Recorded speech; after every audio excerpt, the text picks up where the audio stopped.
chụp lặp lâu rồi mà vậy hạt ấy mục tích tích nó bọt rồi hai bọt ở nơi cái lạp bọt đó bọt đấy bọt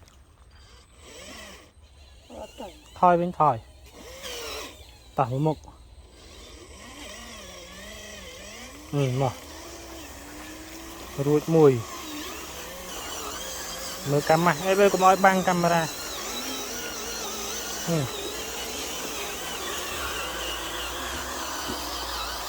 ui còn một chộp nó chộp dần tỏ anh ấy tơ dần tỏ mà mình lao mua dần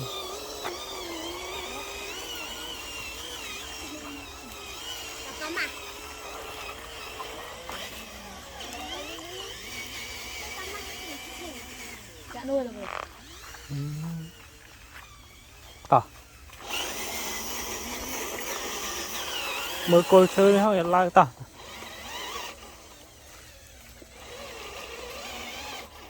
ho tỏ ruồi đấy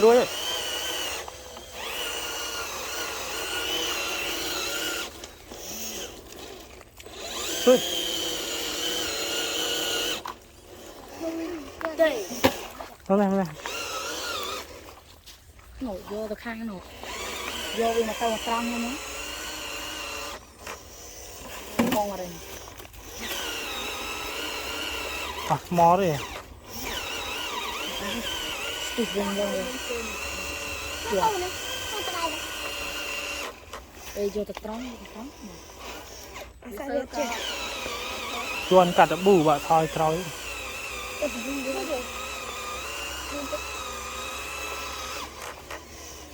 anh biết nhập tông mày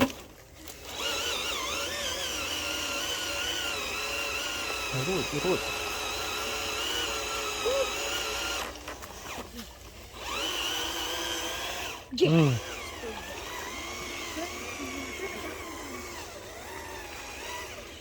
ê vô từ trăng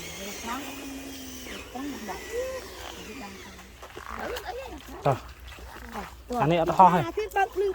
đang mùi ho hay từ mới rồi lăng và chọc không ấy tranh môi chọc mà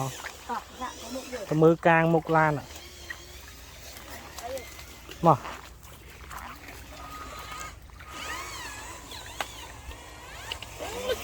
đi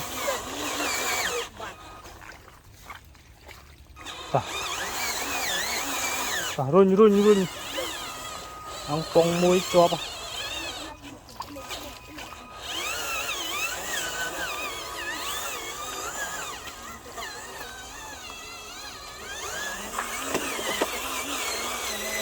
ba run nhà đang tàu run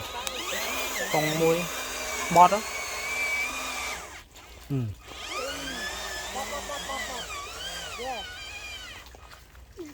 tao mà vậy chộp chạm anh ấy cho muối thân mà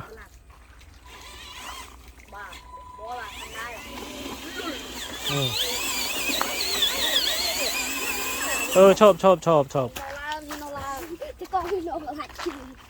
tả nó mày vậy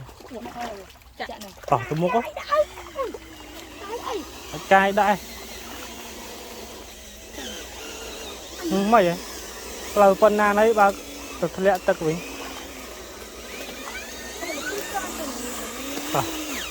tả đi sẽ làm bốc đây rồi tả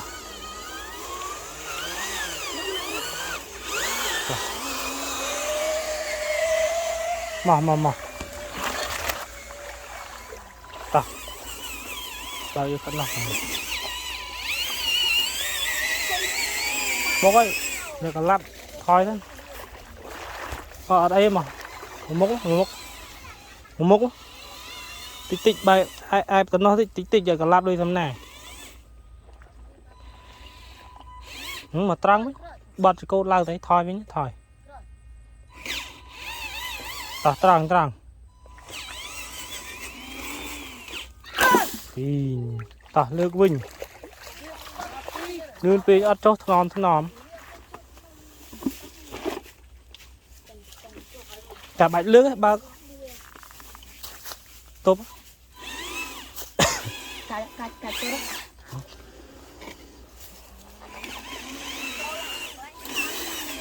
Cháu tê. một cá đấy ta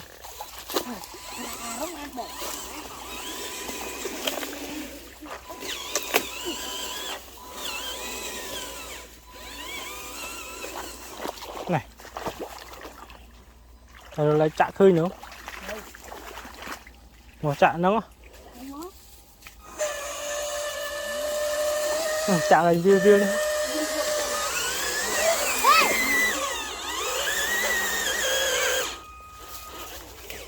rồi nhiều chạ nó riêng lắm